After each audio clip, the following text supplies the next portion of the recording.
warahmatullahi wabarakatuh.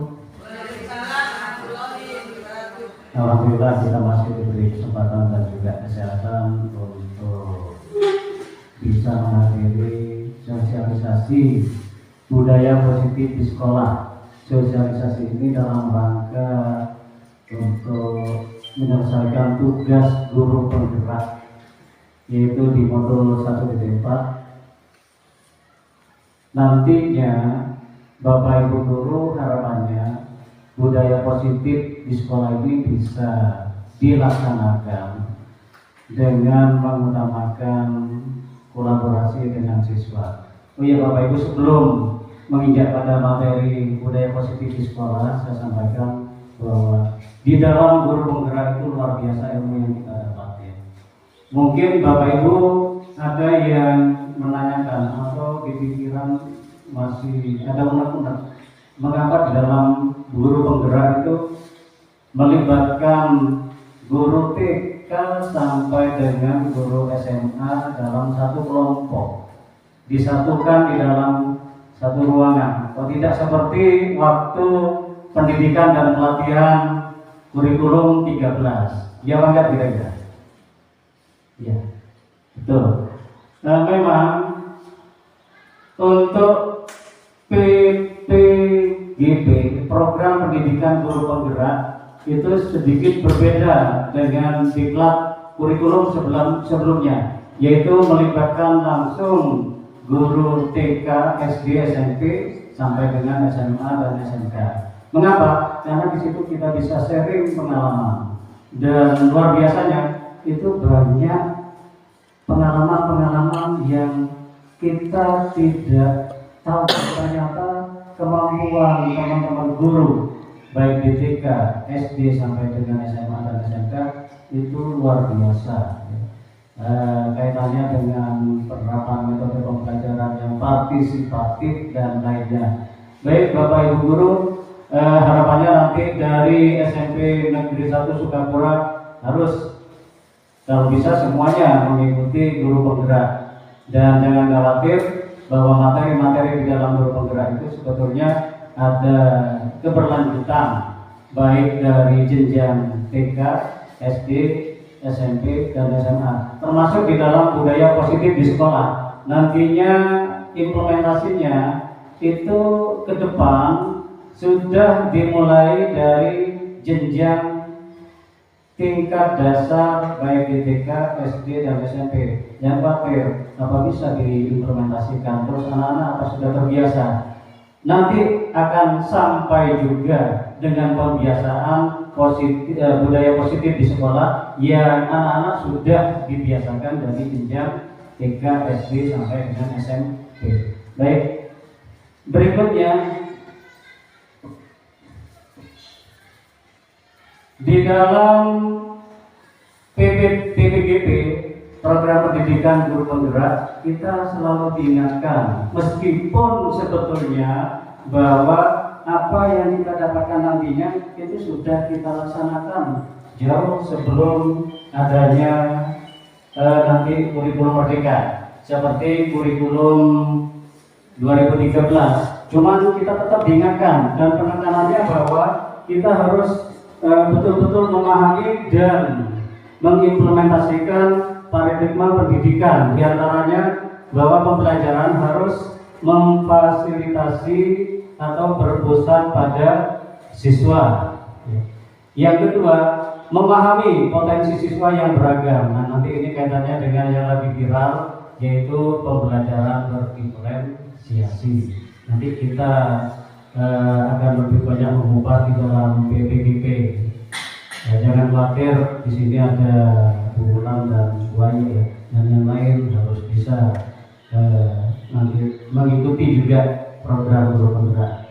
Berikutnya adalah menyesuaikan pembelajaran dengan kondisi lingkungan, baik konten dan proses. Nah, ini sudah dipikirkan jauh sebelumnya oleh Bapak Pendidikan kita, yaitu Ki Hajar Syahrul Nawawiyah, bahwa sebetulnya di dalam pendidikan itu harus menyesuaikan dengan kodrat alam. Ya. Ada juga yaitu Penekanannya memanfaatkan kemajuan teknologi informasi untuk pembelajaran sebagai bekal masa depan yang semakin kompleks.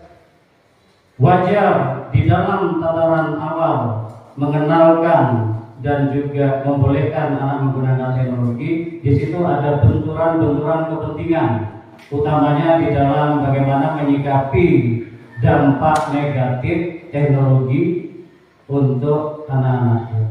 Luar biasa memang yang dialami, bagaimana konten-konten porno dan yang lain-lain sudah masuk ya, dan di situ anak-anak juga sudah terpapar ya. Tetapi itu bagian dari dinamika dan memang nantinya harus disikapi. Kenapa tantangannya ke depan itu semakin kompleks, bahwa pendidikan harus menyesuaikan dengan zaman ya, dan zaman sekarang adalah zaman teknologi. Mau tidak mau Bapak dan Ibu guru harus mampu menuntun pemanfaatan teknologi sebagai media pembelajaran dan lainnya.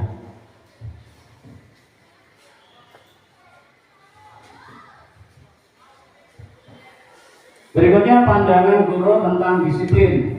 Kebanyakan guru sangat tertarik dengan topik pembahasan tentang disiplin. Mereka berpendapat bahwa kalau saja anak-anak bisa disiplin, pasti mereka akan bisa belajar.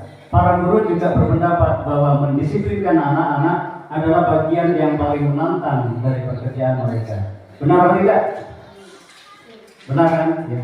Hampir tiap hari disiplin yang kita lakukan luar biasa. Bahkan yang sering kita lakukan adalah dengan memberi hukuman dan juga penghargaan. Nah, bagaimana nanti? Apakah bisa dibenarkan dengan mendisiplinkan ini dengan memberikan hukuman dan penghargaan? Nanti bisa kita diskusikan lebih lanjut.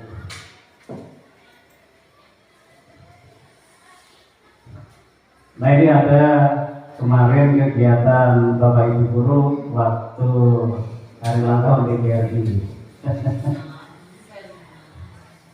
Biarkan mereka memecahkan masalahnya sendiri. Sekarang saya buat contoh ya. Seandainya guru itu disetir, katakanlah, dikendalikan oleh orang lain, kira-kira mau apa tidak?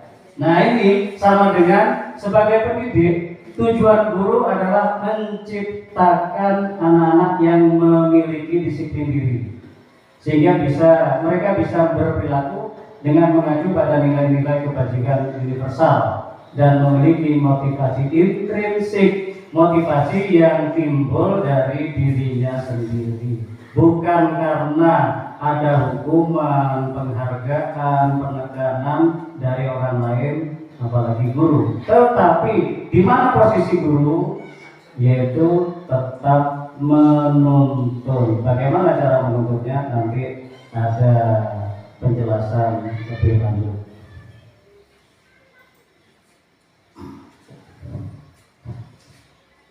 Berikutnya disiplin positif. Makna disiplin positif yang dikemukakan oleh Ki Hajar Dewantara mengartikan bahwa disiplin sebagai bentuk kontrol diri, yaitu belajar untuk kontrol diri agar dapat mencapai suatu tujuan mulia.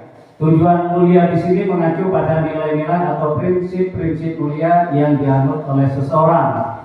Nilai-nilai tersebut adalah nilai-nilai kebajikan atau virtus yang universal. Nanti nilai-nilai kebajikannya kita pahami bersama seperti apa dan bagaimana penerapannya di dalam budaya positif.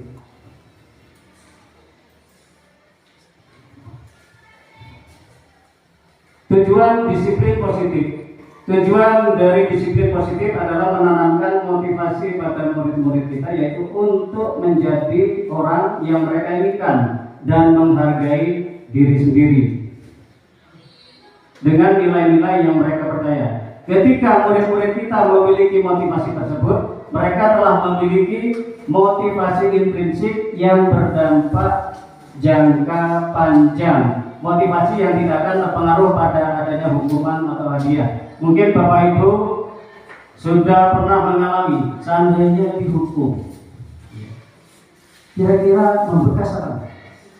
Membekas. Saya sendiri pernah dihukum. Tahu-tahu karena masuk gudang, diajak teman-teman, tiba-tiba dari belakang dipukul. Itu membekas sampai sekarang.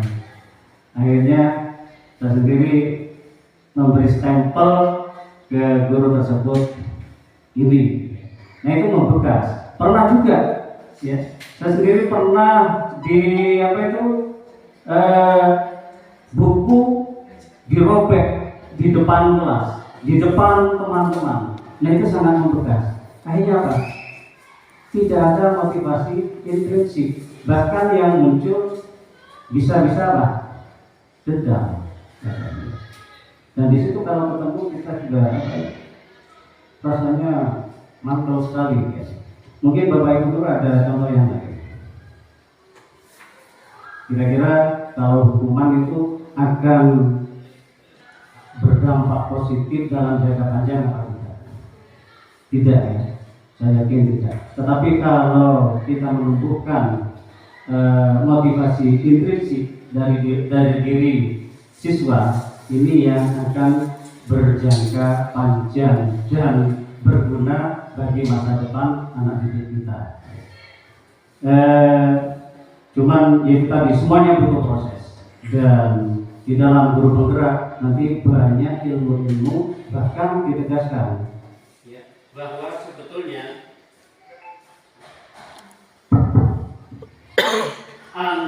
kaitan antara pengajaran dengan pendidikan itu apa?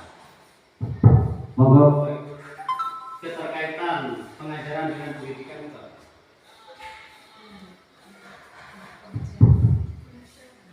Keterkaitan pengajaran dengan pendidikan. Ada yang bisa membantu?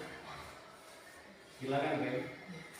Kalau pengajaran itu adalah terkait dengan materi yang diberikan, kalau pendidikan terkait dengan pembentukan karakter. Terima kasih, benar sekali yang disampaikan Beb. Ada pendapat lain mungkin? Silakan, Beb. Intinya pendidikan itu tidak terlepas dari pengajaran. Jadi kedua hal ini saling berkaitan dan saling mensupport, mendukung. Jadi pendidikan aja tanpa ada pengajaran tidak bisa berjalan. Pengajaran aja tidak ada wadah pendidikan yang tersistem dan support dengan baik juga tidak akan berjalan. Iya betul. Dan itu ada di lembaga pendidikan. Makanya kenapa dinamakan lembaga pendidikan bukan lembaga sekolah? Sebab apa? Pengajaran bagian dari pendidikan. Jadi tanggung jawab kita lebih luas itu dan lebih berat ke arah pendidikannya. Sama dengan pengertian kebudayaan. Ya. Kebudayaan bisa melingkupi kesenian, adat istiadat dan lain-lain. Jadi lebih luas. Jadi tugas guru yang paling berat adalah mendidiknya.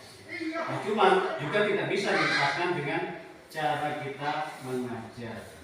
Terima kasih Bu Emi dan Bu Emi. Nah ini tadi keterkaitan disiplin positif dengan budaya positif di sekolah. Disiplin positif merupakan unsur utama dalam terwujudnya budaya positif yang kita cita-citakan di sekolah. Karena kalau sudah membudaya disiplin yang positif ini, ya kembali ke yang tadi, bahwa cara belajar, cara bersikap anak-anak itu betul-betul sangat mendukung di dalam proses pembelajaran dan pendidikan di sekolah. Berikutnya restitusi Bapak Ibu ya. Nah ini tadi yang sudah saya sampaikan. Bagaimana caranya di dalam membentuk budaya positif, yaitu dengan cara salah satunya restitusi. Sebuah cara menanamkan disiplin positif pada murid.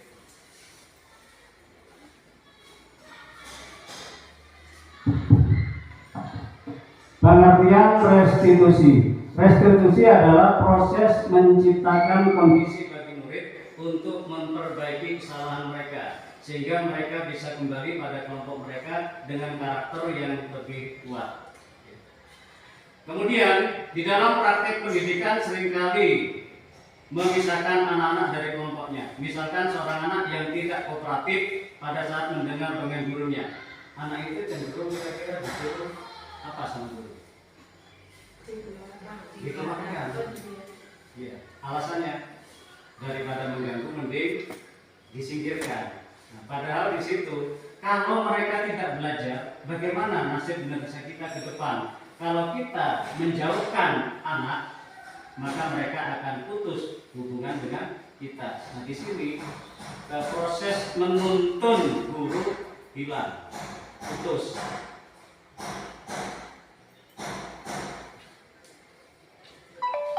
Bapak Ibu guru, di dalam restitusi ada model segitiga restitusi. Jadi seandainya anak itu punya masalah, jangan langsung kita di posisi menghukum. Atau ada anak yang berprestasi, jangan langsung kita memberikan penghargaan. Karena bagaimanapun menghukum dan penghargaan itu dua-duanya menyakiti sebetulnya, ya kan? Menyakiti untuk siapa yang penghargaan? Yaitu yang tidak mendapatkan penghargaan. Mereka kan merasa sakit, ya kan? Ya bang, kecewa, paling tidak kecewa.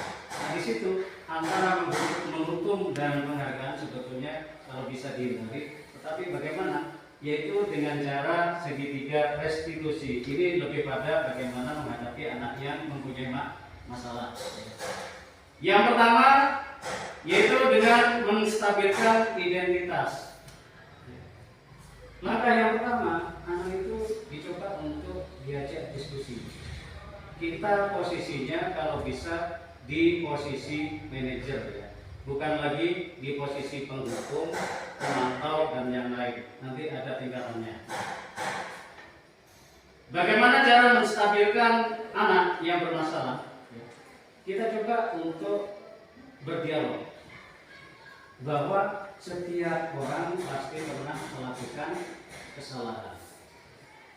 Dan kamu bukan satu-satunya yang pernah melakukan kesalahan ini. Sehingga anak-anak memang betul-betul dari dalam dirinya merasa bersalah. Nah, kalau mereka sudah merasa bersalah, baru nanti kita pada tingkatan validasi tindakan yang salah. Kamu tentu punya alasan mengapa melakukan tindakan itu. Terus, adakah cara yang lebih efektif untuk mendapatkan apa yang kamu butuhkan? Jadi masalah itu dikembalikan kepada siswa. Posisi guru tidak langsung memvonis bahwa anak itu bersalah, apalagi dihukum dan lainnya, tetapi diajak berdialog. Di sini perlunya model segitiga restitusi. Baru nanti pada tingkatan menanyakan keyakinan kelas apa yang telah kita sepakati. Nah nanti Bapak Ibu guru ya, di dalam mengawali tahun ajaran kita mencoba membuat keyakinan kelas bersama anak-anak. Nah posisi guru di situ memberikan bimbingan bagaimana mereka menentukan sendiri keyakinan kelas yang didasarkan pada nilai-nilai kebajikan universal. Boleh tanya balik? Ya silakan Pak. Bagaimana kalau ada anak yang sudah diajak diskusi, tetapi perbuatan yang tidak baik itu dilakukan berulang-ulang, jadi tidak bisa diibaratkan penyakit, tidak bisa diobati baik. Kan kita juga ada kejengkelan juga namanya guru ya. Terus ini lagi terus yang berprestasi dikasih penghargaan yang tidak dikasih hukuman, itu kan memang tidak diperbolehkan. Tetapi yang kemarin saja saya sebagai wali kelas 8 ada wali murid yang menanyakan anak saya ranking berapa Pak, padahal itu sudah guru, saya tidak bisa menjawab Pak.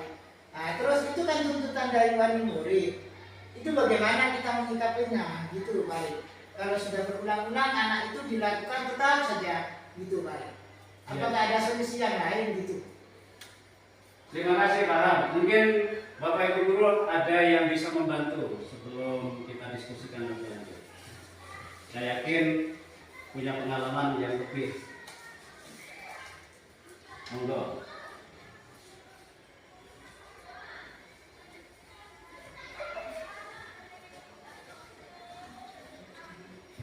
Bulan mungkin. Windri, silakan Windri. Bulan dulu. Silakan Bulan. Kan sering berdiskusi seandainya ada siswa yang Sudah kita buat kesepakatan kelas, cuman ada saja anak yang terus mengulang. Road gitu, aturannya road gitu Pak. Iya. Tidak menyepakati keadaan kelas sudah disepakati dengan anak-anak ya, dia tetap melanggar saja. Gitu. kalau saya pribadi nih Pak, Iya, silakan Bu. intinya kalau sudah maksimal nih Pak, jadi kita sudah berulang kali sudah pakai aturan. Saya sendiri juga sering mengalami seperti itu. Ternyata ketika kita mengetahui gaya belajarnya Pak, nah itu nih, gaya belajarnya. Nah itu kita mengembalikan ke diri kita. Oh ternyata anak ini itu tidak isolate di seperti ini kan. Yeah. Berarti kita harus mencari solusi yang tepat sesuai gaya belajarnya Pak. Nah, itu yang kalau menurut saya pribadi Pak. Jadi kalau kemarin-kemarin saya juga agak emosional, ini kok ini sih kok ini selalu jahil ya, merusak situasi yang saya harapkan. Ternyata ya itu ketika oh iya anak ini ternyata begini, berarti harus saya beginikan. Nah, itu Betul. Pak. Paham ya? Jadi harus tahu permasalahan itu kenapa anak membuat masalah. Biasanya karena ada kebutuhan yang tidak terpenuhi. Mungkin salah satu contoh kebutuhan kasih sayang orang tua kurang, sehingga mereka mencari perhatian di sekolah. Perlu ditelusuri dulu ke keluarganya, yaitu dengan mengajak anak diskusi, kemudian juga kunjungan ke rumah bagaimana. Nah di situ kalau memang anak merasa kurang kasih sayang, nanti kembalikan ke anak. Coba kamu bisa melakukan apa agar mampu merubah ya, sikap yang ada. Terus yang kaitannya dengan pembelajaran mungkin juga bisa dikembalikan ke guru. Apakah sudah tepat model pembelajaran yang kita terapkan? Betul yang Ibu Indri sampaikan bahwa kita harus memperhatikan perbedaan atau potensi yang ada pada siswa. Kalau siswa itu gaya belajarnya visual, jangan dipaksa ke yang kinestetik atau yang lain. Jadi masih bisa didalami lebih lanjut. Itu yang pertama. Yang kedua kaitannya dengan hukuman dan penghargaan. Yang penghargaan tadi, dulu kan di rapot pasti ada rankingnya, kemudian dihapus. Ya karena berdasarkan perkembangan teori-teori bahwa hukuman dan penghargaan itu sama-sama menunjukkan. Cuman orang tua belum tersampaikan secara teori kan belum tersampaikan juga. Nah ini yang perlu nanti ada sosialisasi ke pihak orang tua. Begitu Pak. Ya, kasih. Baik, kita lanjut. Terima kasih Pak. Kemudian 5 posisi kontrol. Ini didasarkan pada buku Diana Goshen ya, dalam bukunya Restitution Restructuring School Discipline ya, mengemukakan bahwa guru perlu meninjau kembali penerapan disiplin di dalam ruang-ruang kelas mereka selama ini. Apakah telah efektif? Apakah berpusat memerdekakan dan memandirikan siswa? Intinya yang bisa mengontrol diri adalah diri kita sendiri. Orang lain tidak bisa mengontrol pihak lain juga. Yang bisa mengontrol adalah diri kita sendiri. Cuma kita hanya bisa menuntun. Nah di dalam menuntun, apakah sudah berpusat memerdekakan atau mendirikan diri? Ini yang perlu kita pahami bersama-sama. Kemudian di dalam posisi kontrol, guru biasanya ada di mana selama ini? Bapak Ibu. Satu ya, sebagai pendukung. Ya kan enggak? Lebih banyak sebagai pendukung. Hukuman itu bisa bersifat fisik maupun verbal. Betul Pak. Contohnya, wah anjir gue goblok. Kira-kira kalau Bapak Ibu guru digitukan, mantul apa enggak? Nah ini sampai kita sadari ternyata posisi kita ada di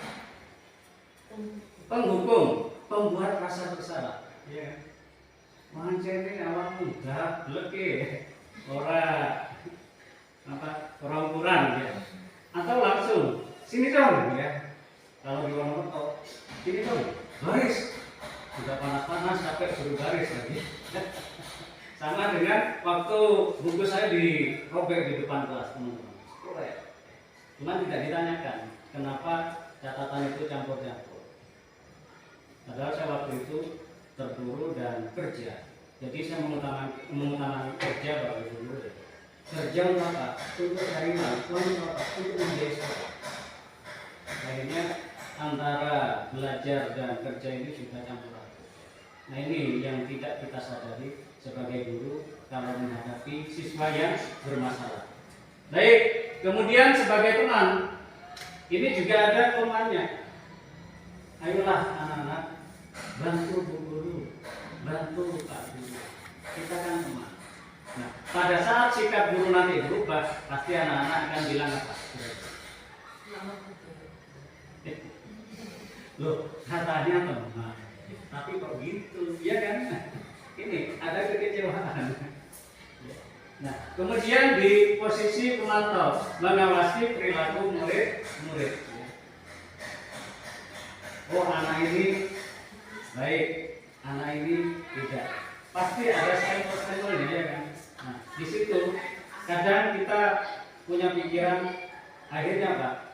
Jatuhnya pada nilai. Nah ini kalau bisa dihilangkan. Terus posisi ideal guru ya, itu ada di mana? Yaitu di posisi manajer, berbuat sesuatu bersamamu. Caranya dengan segitiga restitusi tadi, ya, mengajak anak ngobrol. Kemudian seperti apa posisi manajer?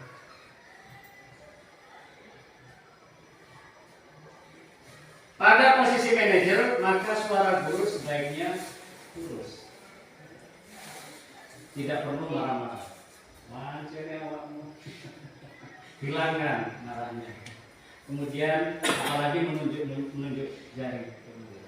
Masuk. Itu double ya. Kecewanya double. Berkaca pinggang atau bersikap seolah-olah mendesak. Seperti sandiwara India.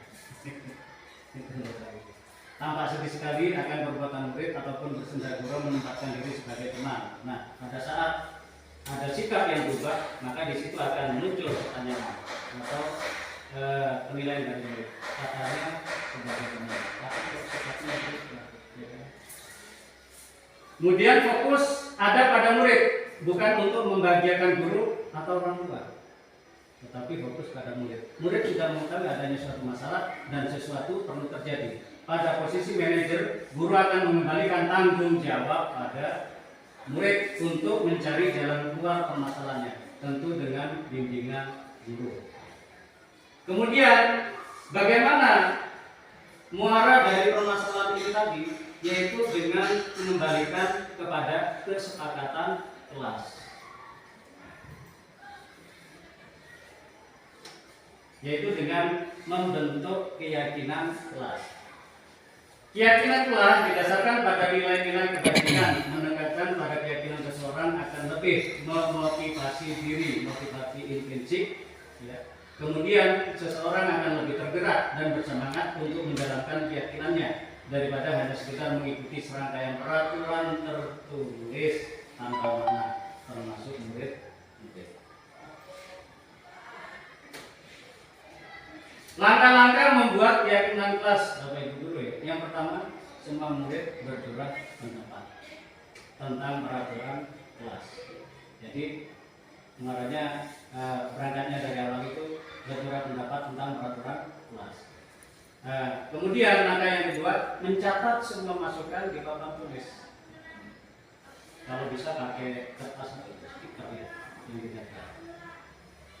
Nah, nanti langkah yang ketiga, gantilah kalimat negatif menjadi kalimat positif sehingga menimbulkan motivasi intrinsik, bukan karena ada faktor dari pihak lain. Ya. Contoh, dilarang menginjak taman misalkan. Dilarang itu kan seakan-akan ada paksaan dari luar ya kan, ada peraturan yang harus diikuti. Tetapi jadikan kalimat positif, berjalanlah di koridor.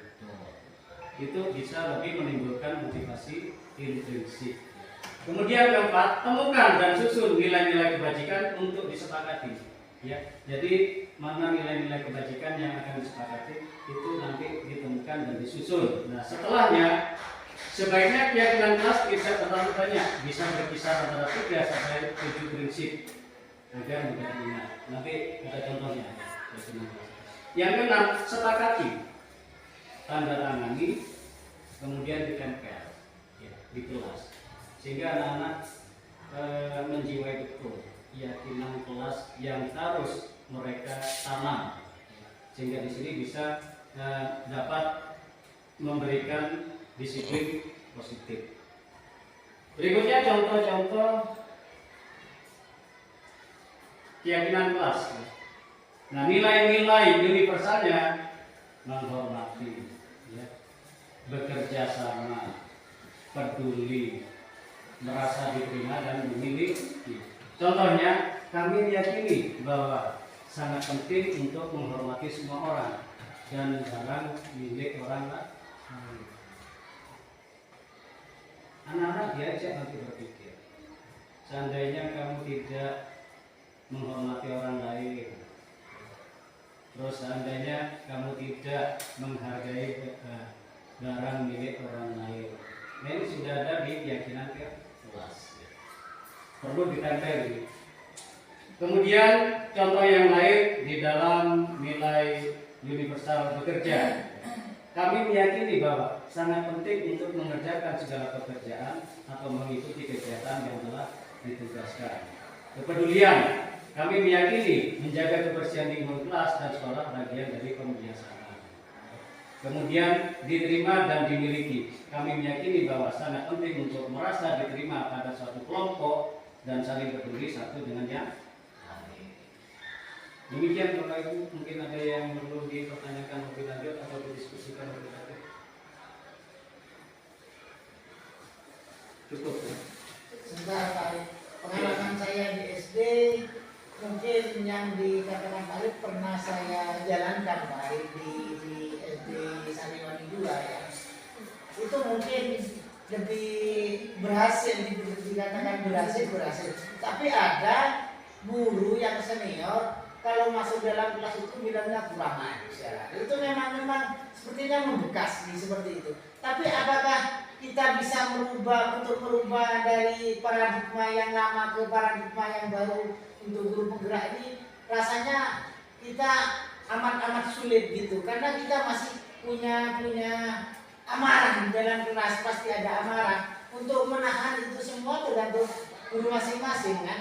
Tetapi kalau anak itu dibiarkan tidak pernah dimarahi sama sekali, semakin melonjak gitu. Menurut saya seperti itu.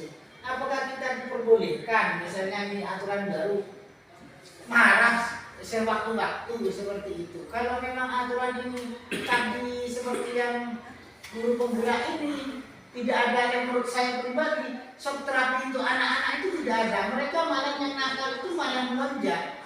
Seperti ini kan disarankan kenaikan kelas itu harus naik semua. Disarankan ini, bukan tidak boleh, tapi disarankan. Tetapi pada akhirnya anak yang selalu melanggar ini sudah begini, sudah tidak mempan, mereka tidak diberi shock terapi. Ternyata untuk kelas berikutnya tambah menjadi gitu Pak. Permasalahan yang menjadi ini yang jadi beban kita di kelas seperti itu. Jadi tidak sesuai dengan apa yang di hati kita itu sendiri. Jadi kita harus mempet gitu. Itu yang tidak saya tidak sesuai dengan saya kalau tidak diberi shock terapi gitu Pak. Gimana kalau menurut teman-teman atau Pak Arif sendiri? Iya, semoga silakan kita diskusi lebih lanjut dari pertanyaan yang disampaikan tadi ini. Saya yakin semua punya pengalaman. Monggo Pak Ibu. Ya, sebetulnya di dalam kelas itu jika ada misalnya yang dimaksud dengan Pak Arjandi ya, kita memang seringkali timbul emosi. Nah, emosi itu sebetulnya pengendalian kita bagaimana mengelola emosi kita ya, itu memang membutuhkan proses. Jadi mengelola anak-anak itu memang membutuhkan proses. Saya pun juga tidak terlepas dari emosi. Tapi pada saat saya itu melihat anak-anak yang kondisinya memang melebihi batas misalnya, akhirnya saya berusaha bagaimana mengendalikan diri sebisa mungkin. Jadi memang pada saat puncaknya memang sudah tidak bisa dikendalikan, tapi berusaha untuk tidak emosi itu adalah usaha kita sebagai guru untuk mengendalikan diri. Dan upaya yang terakhir adalah ya sudah kita biarkan, karena kita sudah bagaimanapun kalau kita memang kalau marah itu emosi ya Pak, dilihat itu tidak enak, dirasakan tidak nyaman gitu. Karena ini proses saya selama sekitar 25 tahun di dalam kelas, mungkin dengan keanekaragaman anak yang sudah berbagai macam, akhirnya saya paham bahwa emosi itu menghabiskan energi, kemudian tidak menimbulkan kenyamanan. Akhirnya saya memproses pengendalian diri itu saja, bagaimana saya bisa mengendalikan diri semampu saya gitu. Jadi sebagai guru ya berusahalah mengendalikan diri semampu dan semaksimal mungkin. Kalau sudah nggak bisa ya apa boleh buat. Itu saja yang dari saya. Monggo yang lain, Bu Rosa mungkin ada pengalaman. Saya di luar pengalaman Pak, ini Iya. saya tanyakan ya. Sebetulnya guru penggerak itu tujuannya mau kemana sih Pak? Iya. Maksudnya atau ini cuma antara hubungan kita dengan siswa ketika pembelajaran, atau ada apa ya? Ada lainnya. Maksudnya apa sih bedanya sebelum kita contoh ya Pak, jadi guru penggerak dan tidak? Sebelumnya dan tidak itu apa? Terus arahnya itu mau dibawa kemana? Itu yang pertanyaan saya sebenarnya. Jadi dalam pikiran saya, oh boleh guru penggerak ya, kok pemerintah itu menghabiskan dana untuk ini gitu. Kalau saya seperti itu, tujuannya itu apa? Kalau kita waktu kuliah, kita dulu pernah membahas mata kuliah untuk apa namanya saya lupa, untuk penanganan anak apa ya, manajemen stres. Iya, iya. Itu kan sudah gitu. Iya. Apa itu beda dengan itu? Itu pertanyaan saya. Ada yang mau menjawab lagi yang disampaikan oleh Pak Hat tadi? Monggo Bu Ulan. Saya boleh data nggak tahu Pak. Kalau yang mungkin saya Oke, Bu Ulfa, silakan Bu Ulfa. Saya setuju dengan Bu Eni karena saya menghadapi anak saya bernama Arya. Itu mungkin teman-teman tahu semuanya. Tapi sekarang saya dekati anak itu ternyata sekarang berubah menurut saya. Tugas-tugas yang saya berikan itu selalu mengerjakan di dalam kelas, tidak sampai pekerjaan itu masih. Saya pendekatan dari hati ke hati itu lebih mengenakan. Iya. Baik. Nah begini Pak ya, tugas guru kan menuntut. Cuman tidak ada kesempurnaan. Kita berusaha, betul apa yang disampaikan Bang. Kita berusaha.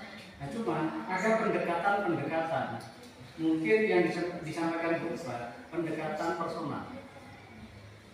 Saya juga ada beberapa anak kelas 7 seperti ini. Kemudian di kelas saya coba untuk diberikan terapi ke semua kelas, tidak ada perubahan. Kemudian setelah saya ngobrol, ada perubahan di situ. Jadi ada proses dan tahapannya. Nah, cuman kalau toh nanti mentok, kita sudah berusaha menuntun. Tidak ada yang sempurna, tidak ada, termasuk di rapot semuanya harus nilai 100 semua. Itu idealnya kan seperti itu. Nah, cuma masing-masing kan punya potensi dan kemampuan. Begitu Pak. Iya, terima Mungkin kasih yang Pak. Pak, kebanyakan anak yang lebih, maksudnya kelakuannya itu, maksudnya nakal dan sebagainya, mereka itu karena faktor di rumah. Kadang banyak yang mungkin berhukum atau masalah kurang perhatian. Selama ini yang saya lakukan adalah, saya kebanyakan teman saya adalah teman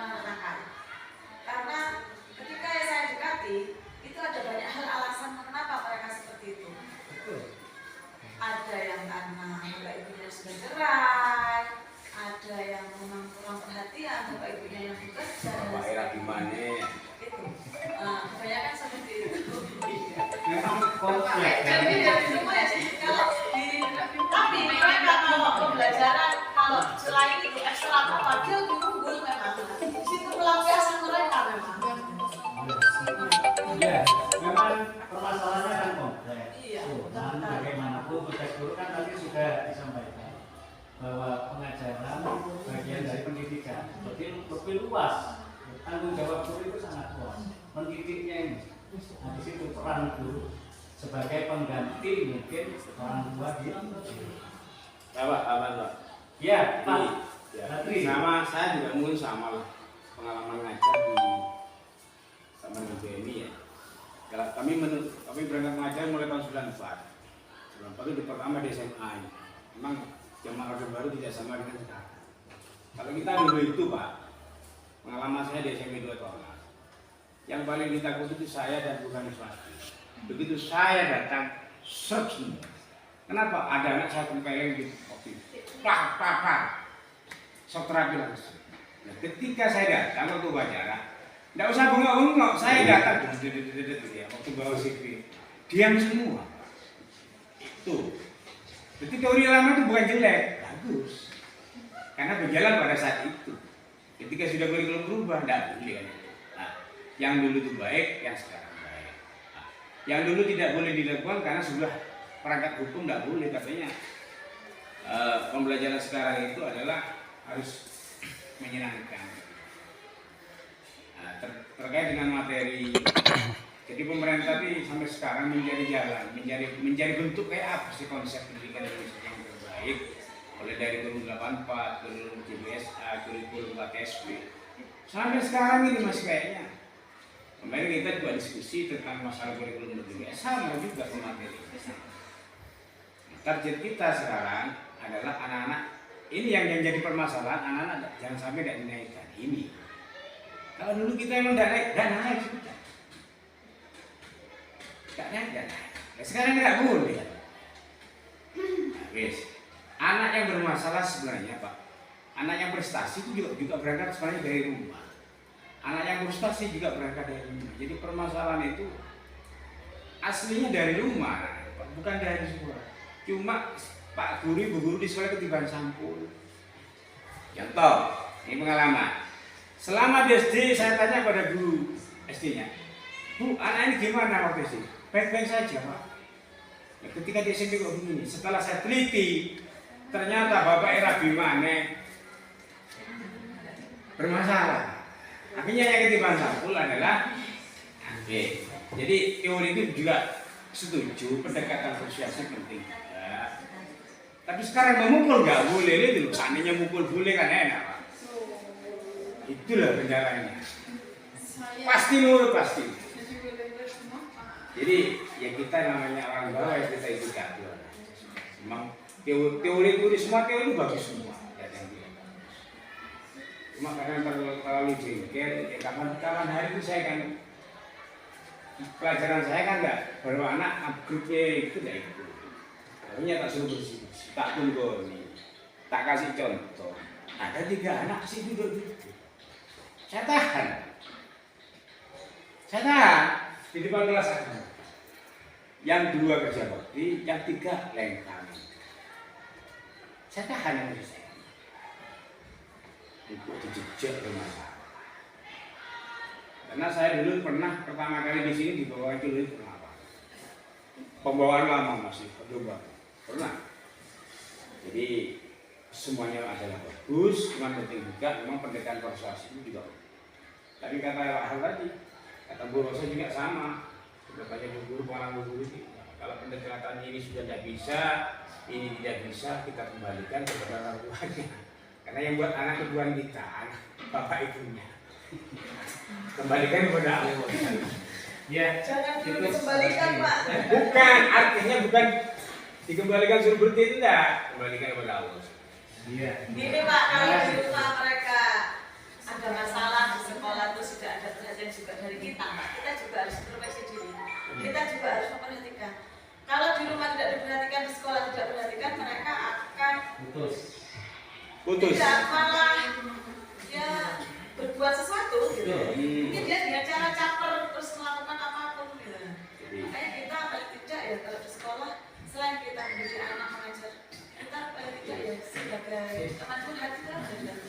Ya. Betul, Pak, betul. sangat terbantu dengan adanya kita. Ya, silakan nanti dipelajari lebih lanjut dan kita tetap dinamis, Ya. Putri ya, Iya. dinamis.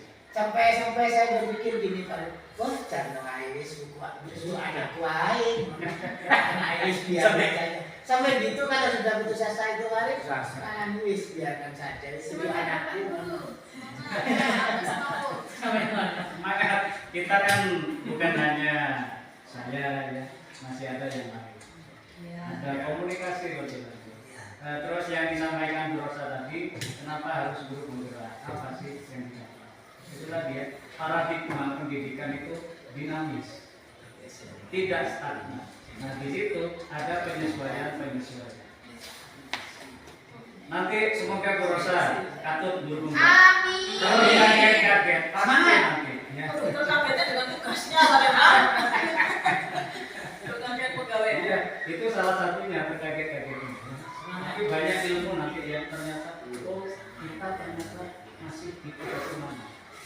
Itu ilmu yang kita dapat itu dari apa? Dari Banyak. keluarga, apa dari sesama guru. Strategi pembelajaran, pengalaman guru di jenjang TK, SD sampai ke SMA SMK. Kemudian bagaimana ternyata sulap itu ya, itu bisa dilogika ada di ilmu IPA. Betul. Ternyata sulap disampaikan oleh siapa itu dari SMA 1 Tunas baru saya sadar. Oh, ada di guru IPA. Jadi sharingnya itu luar biasa. Jadi ketika guru penggerak itu kumpul, kita itu berlomba-lomba apaan gitu kan Pak? Bukan berlomba-lomba, sharing. Sharing. Sama seperti ini, sharing. Sharing. Kita punya kelemahan dan kelebihan. Baik Bapak Ibu, cukup ya? Ya Pak, itu Pak, terima kasih. Terima kasih sebelumnya. Semoga kita selalu diberikan kesehatan dan semangat di dalam menuntun pengajaran dan pendidikan anak. Sekali lagi saya ucapkan terima kasih. Akhirul kalam, wassalamualaikum warahmatullahi wabarakatuh. Waalaikumsalam. Guru penggerak.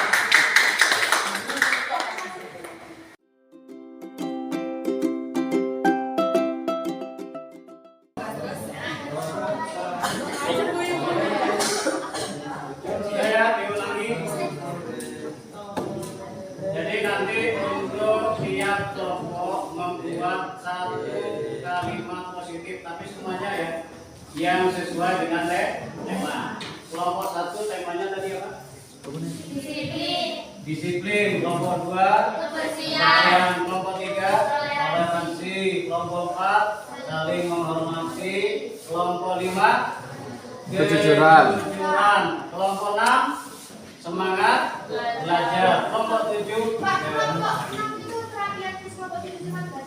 ya sudah bisa dipahami ya. Baik, nanti Pak Guru kasih masing-masing ini satu ya. Nanti kalau sudah selesai ditempel sesuai dengan tema ya. Bisa kan? Baik.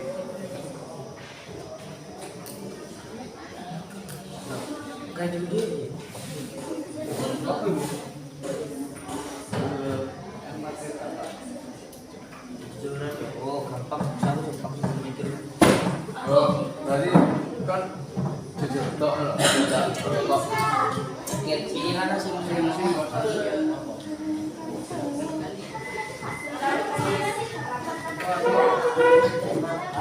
Yang temanya baik.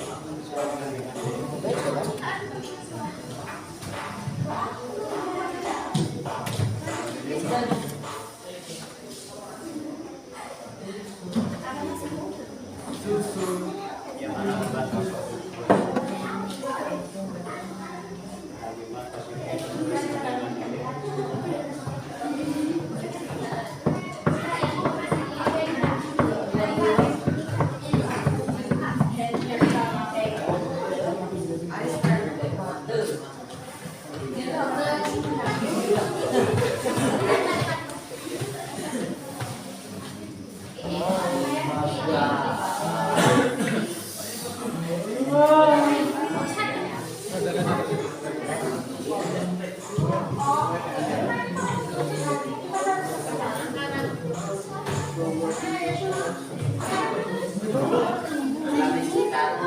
masing-masing buat satu loh ya, sesuai dengan tema. Oke, gracias. Baik, Pak. Oh, tempel lagi ya Pak ya? Oh, kalau sudah nggak nempel gimana Pak? Kalau sudah nggak nempel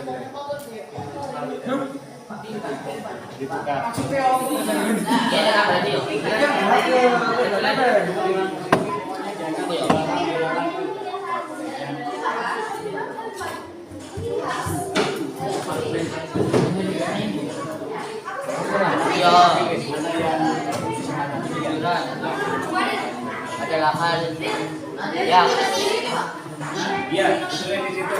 Semuanya buat sesuai dengan temanya ya. Ini kelompok itu temanya apa?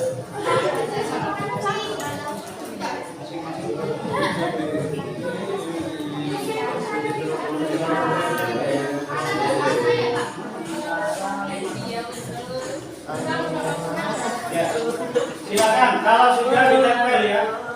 Nanti kita sepakati.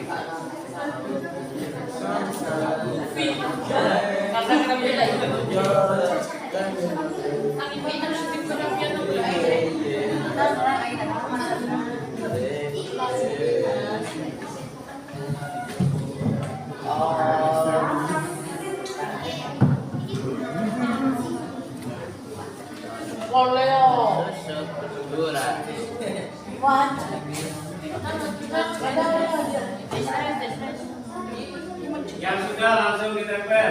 Pakai nama Pak? Nggak usah. Nggak usah sudah.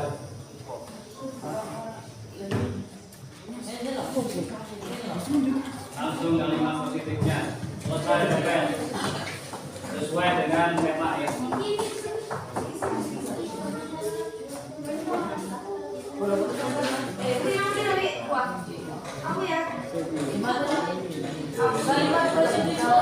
Kalimat positif temanya. Ya.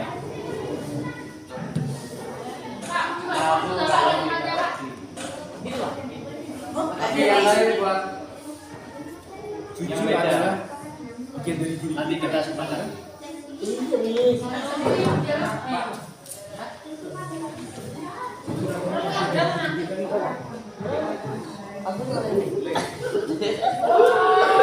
kita pilih mana yang disepakati. Silakan yang sudah langsung ditempel. ini ditulis jujur sih kan? Kemenanya? Yang positif, kalimat positifnya.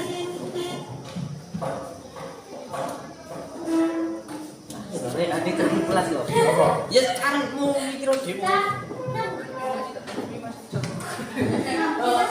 Kejujuran adalah kebahagiaan dari iman. Tapi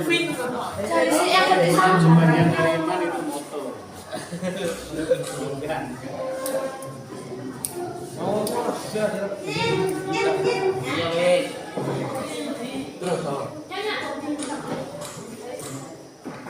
terus harus membiasakan jujur.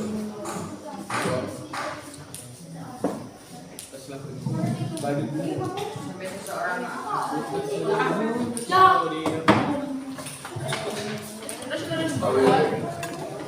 Silakan yang lain.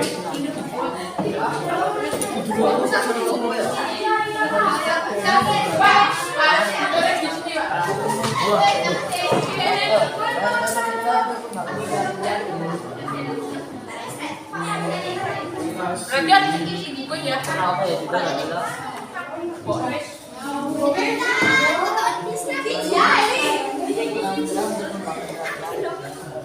Mari bos.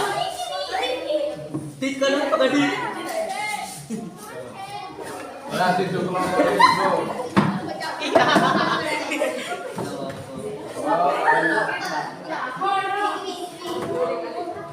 Ayo yang lain. Nanti tekan aja.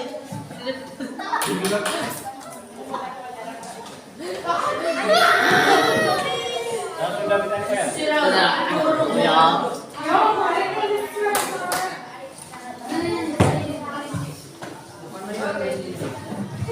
Pak, kalau kejujuran ya, kita harus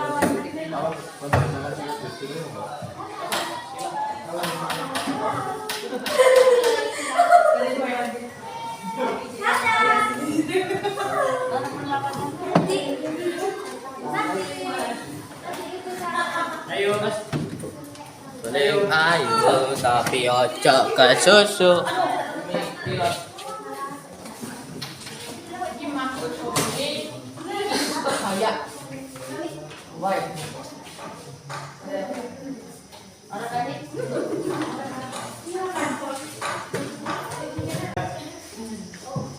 Bersih itu indah, bersih itu anugerah. Kemudian jadikanlah kebersihan sebagai prinsip hidup. Terus kebersihan menjadi awal dan penilaian baik seluruhnya seseorang. Kebersihan lingkungan dimulai dengan keinginan setiap individu untuk menjadi bersih. Pilih yang mana? Jadikanlah kebersihan sebagai prinsip hidup. Silakan dicatat. Jadikanlah kebersihan sebagai prinsip hidup. Kebersihan sebagai prinsip hidup kita. Ya. Ini ya yang dicatat ya. Saya ulangi, jadikanlah kebersihan sebagai prinsip hidup kita. Oke. Berikutnya yang toleransi. Tanpa kebebasan beragama kita bukan lagi hamba-hamba Tuhan. Ya. Hasil tertinggi dari pendidikan adalah toleransi. Ini slogan ya. Toleransi tidak tegak karena penghargaan, melainkan tegasnya tindakan. Paksaan ya. Apa yang Tuhan inginkan adalah persaudaraan di antara kita dengan cara yang istimewa. Bentar, tanpa kebebasan beragama kita bukan. Atau gini, misalkan diganti, ada yang mau mengganti ini. Tanpa kebebasan beragama kita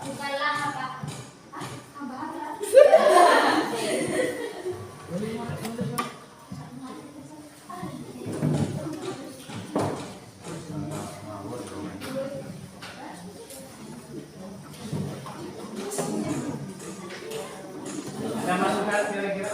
Yang ini, apa yang Tuhan inginkan adalah persaudaraan di antara kita dengan cara yang istimewa. Yang mana? Yang istimewa ini? Apa yang Tuhan inginkan adalah persaudaraan di antara kita dengan cara yang istimewa. Tapi terlalu panjang. Kalimatnya terlalu panjang. Coba dipersingkat.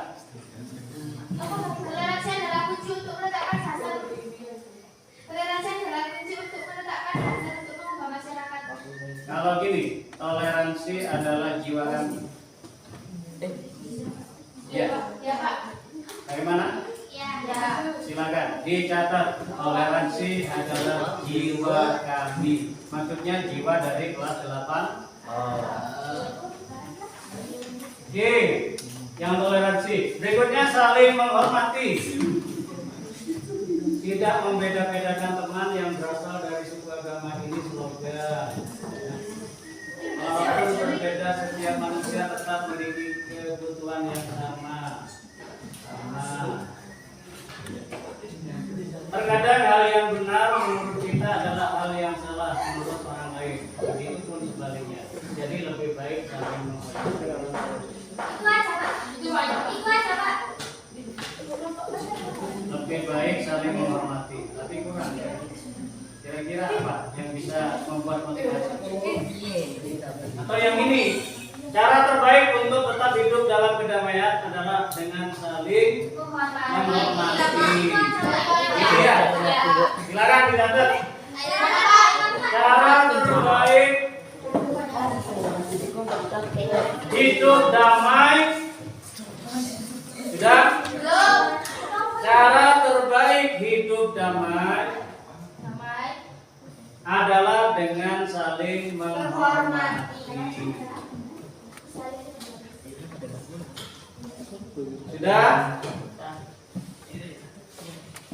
Oke, berikutnya yang kejujuran. bagian dari diri kita. Ya. Kemudian jujur adalah hal yang selalu kita lakukan. Jujur adalah sikap yang selalu kita cerminkan kepada orang. Kejujuran adalah bagian dari hati nurani. Yang mana? Kalau hati nurani ini slogan. Yang lain, jujur adalah hal yang selalu kita lakukan. Jujur adalah bagian dari diri kita. Oke, catat. Jujur adalah bagian dari diri kita. Jadi kalau kalian sudah mengakui bagian dari kalian, berarti harus jujur. Ya. Disepakati.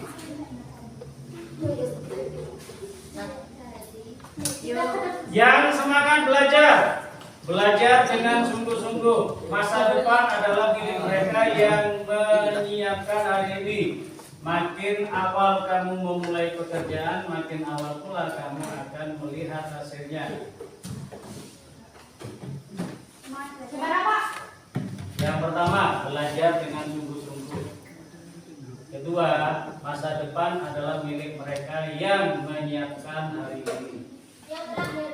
Yang terakhir, makin awal kamu memulai pekerjaan, makin awal pula kamu akan melihat hasilnya.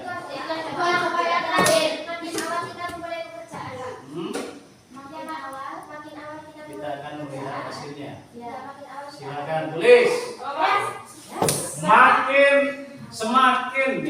Semakin awal kamu memulai pekerjaan, semakin awal pula akan melihat hasilnya. Bagus. Ulang ya. Semakin awal kamu memulai pekerjaan, semakin awal pula melihat hasilnya. Semakin awal pula melihat hasilnya. Yang kerapian. Kalau tidak rapi pasti jelek. Oke, kalau tidak rapi pasti jorok, gitu ya. Apa apa? Mencari kesepakatan.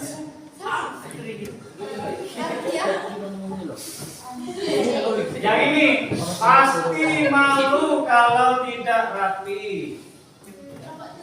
Yang ketiga, jangan pernah menyerah untuk membangun kerapian.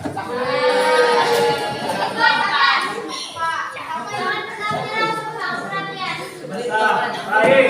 Hari ini penampilanku sangat rapi sekali. Yang ketiga, jangan pernah menyerah untuk membangun kerapian.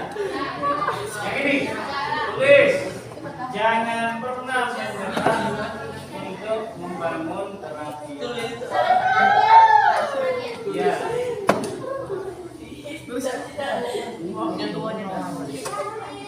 Sudah ya?